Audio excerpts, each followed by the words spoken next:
என் அன்பு குழந்தையே, உனக்கான நல்ல விஷயங்களை செய்து கொடுப்பதற்காகவே உன் தாயானவள் இன்று உன்னை தேடி வந்திருக்கின்றேன். என் தங்க குழந்தையே, இன்று உன்னுடைய வாழ்க்கையில் வரப்போகின்ற ஒரு பிரச்சனையை முன்கூட்டியே உனக்கு சொல்லிவிடுவதற்காக வந்திருக்கின்றேன். அந்த பிரச்சனையால் உனக்கு என்ன ஆபத்து வரப்போகின்றது?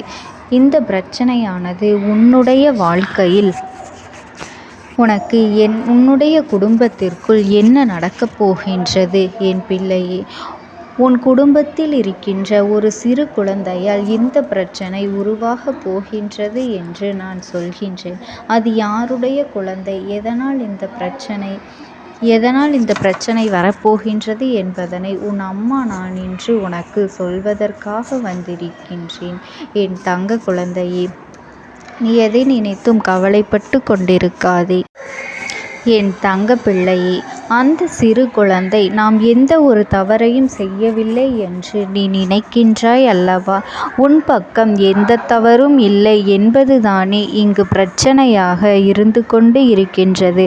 அப்படியானால் உன் மீது ஏதாவது ஒரு விஷயத்தில் உன்னை சுற்றி இருப்பவர்கள் நீ பிரச்சனை என்று நினைப்பார்கள். அப்படி ஒரு சிலர் நினைத்தால்தான் உன்னுடைய பலவீனமானது, அந்த பலன்தான் உன் வாழ்க்கையில் இன்று உன்னுடைய குடும்பத்தில் வருகின்ற பிரச்சனைகளுக்கு காரணம். அதாவது உன்னுடைய குடும்பத்தில் இருப்பவர்களினுடைய மனநிலை உன் மீது தவறான ஒரு கண்ணோட்டத்திலேயே இருக்கின்றது.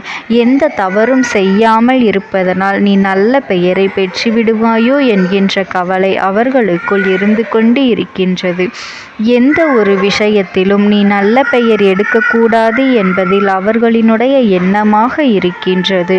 உண்மையில் சொல்லப்போனால் இன்று இருக்கின்ற குடும்பங்களுக்குள் என்ன நடக்கின்றது தெரியுமா? ஒருவருக்கொருவர் ஒற்றுமையாக இருப்பதே மற்றவர்களுக்கு பிடிப்பதில்லை. மற்றவர்கள் சந்தோஷமாக பேசுவதோ பழகுவதோ ஒரு சிலருக்கு பிடிப்பதே இல்லை. எல்லோரையும் பிரித்துவிட வேண்டும் என்பது அவர்களினுடைய எண்ணமாக இருக்கின்றது. இதில் அவர்களுக்கு என்ன சந்தோஷம் கிடைக்கப் போகின்றது என்று இந்த தாயானவள் எனக்கே புரியவில்லை. இவர்கள் என்னதான் செய்கின்றார்கள் என்று பார்த்தோமேயானால் அவர்களுக்கே சில நேரங்களில் இந்த விஷயங்கள் புரியாது. அடுத்தவர்களின் துன்பத்தில் சந்தோஷத்தை காண அவர்களுக்கு இந்த வாழ்க்கையில் எதுவுமே புரியாத புதிராகத்தான் இருக்கும். அப்பேற்பட்ட இந்த சூழ்நிலையில் உன்னுடைய குடும்பத்தில் ஒரு சிறு குழந்தையால் பிரச்சனைகள் வரப்போகின்றது என்று நான் சொல்கின்றேன் என்றால் நிச்சயமாக இதனை என் பிள்ளை நீ சற்று கவனமாகத்தான் கேட்க வேண்டும். ஏனென்றால் இதையெல்லாம் நாம் எதிர்பார்த்திருக்க மாட்டோம். இப்படி நடக்குமா என்று நாம் நிச்சயமாக நினைப்போம் அல்லவா? அதனால்தான் உன் தாயானவள் எனக்கு அந்த நேரத்தில் நீ எந்த வகையிலும் ஆச்சரியப்படவோ எதையும் புரிந்து கொள்ளாமலோ நின்றுவிடக் கூடாது என்பதற்காகத்தான் முன்கூட்டியே உன்னிடத்தில் சொல்ல வந்திருக்கின்றேன்.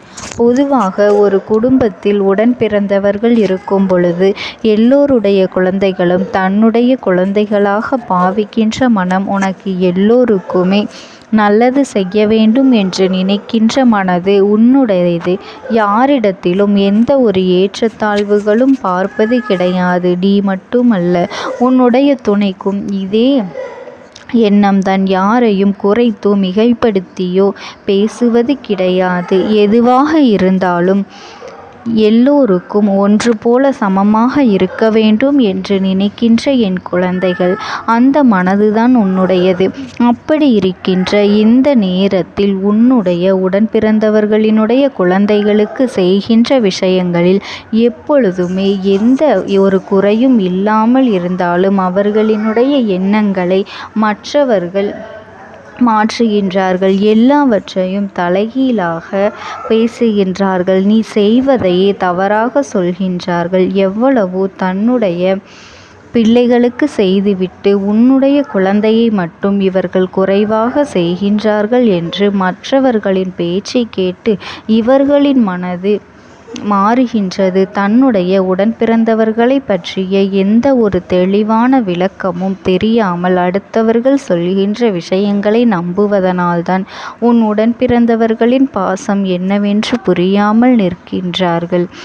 யாராக இருந்தாலுமே தன்னுடைய பிள்ளைகளைப் போலத்தான் தன்னுடன் பிறந்தவர்களின் பிள்ளைகளையும் பார்க்க நினைப்பார்கள்.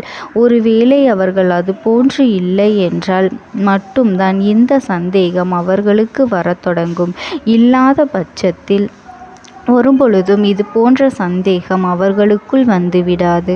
அப்படியானால் என் பிள்ளையே, நீ கவனமாக இருக்க வேண்டும். எந்த சூழ்நிலையிலும் நீ உன்னுடைய குழந்தைகளின் பொறுப்பை அவர்களிடத்தில் விட்டு கொடுத்து விடாதே. நான் வெளியில் சொல்கின்றேன், கொஞ்சம் பார்த்து கொள்ளுங்கள் என்று யாருடைய கைகளிலும் நீ ஒப்படைக்காதே. இது அவ்வளவு நல்ல காரியமாக இந்த அம்மாவிற்கு தெரியவில்லை. ஏனென்றால் ஒரு குழந்தையினுடைய உரிமையாளர்கள், அதாவது அவர்களை பெற்றவர்கள், ஒரு வார்த்தையை சொல்வதற்கும் மற்றவர்கள் பல வார்த்தையை சொல்வதற்கும் நிறைய வித்தியாசம் இருக்கின்றது. இதே வார்த்தையை நீ சொன்னால் அதனை ஏற்றுக்கொள்ள மாட்டார்கள். அவர்கள் சொன்னால் அவர்களின் குழந்தையை பார்க்கின்ற விதத்திலும் பேசுகின்ற விதத்திலும் குறை இருந்தால் அதனை சற்றென்று சொல்லிவிடுகின்றவர்கள். உன்னுடைய குழந்தையை காணும்போது அதை அவர்கள் பின்பற்றுவது இல்லை. என்ன சொல்கின்றேன் என்று உனக்கு புரிகின்றதா? இது போன்ற பிரச்சனைகள் உன் வாழ்க்கையில் உருவாக காத்து கொண்டு இருக்கின்றது. இது மற்றவர்கள் வெளியிலிருந்து பார்க்கின்றவர்களுக்கு அத்தனை கேவலமாக தெரியும்.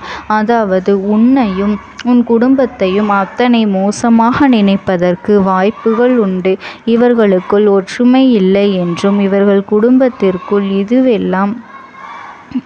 இதுவெல்லாம் ஏன் நடக்கின்றது என்றும் அவர்கள் பேசிவிட வாய்ப்புகள் உண்டு. அதனால் நடக்கின்ற இந்த விஷயங்கள், உன்னை சார்ந்து நடக்கின்ற இந்த விஷயங்களை எப்பொழுதுமே நீ சரியாக கவனித்து வந்தாயானால் உனக்கு நடப்பது எல்லாமே என்னவென்று நிச்சயமாக புரியும்.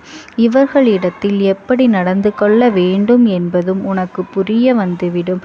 நாம் எல்லாம் அளவோடு பழக வேண்டும். எந்த விஷயத்தையும் அளவோடு செய்ய வேண்டும். உனக்கு அவர்கள் என்ன செய்கின்றார்களோ அதைத்தான் அவர்களுக்கு நீ திரும்ப செய்ய வேண்டும். அதிகமாக செய்வதனால் உன்னை பாராட்டப் போவதில்லை. நீ எதுவும் செய்யாமல் இருந்தாலும் உன்னை மிகைப்படுத்தி சொல்ல போவதும் இல்லை.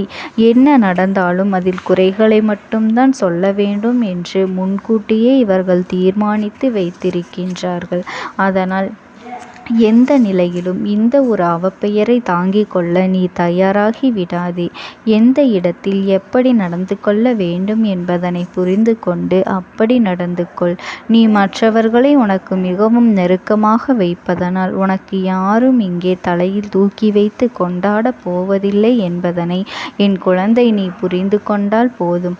என்றும் இந்த சூழ்நிலைகள் உனக்கு நல்லதை கொடுக்கும். நீ இந்த அம்மா இன்றி இந்த விஷயத்தை பொழுது யோசிக்கவில்லை.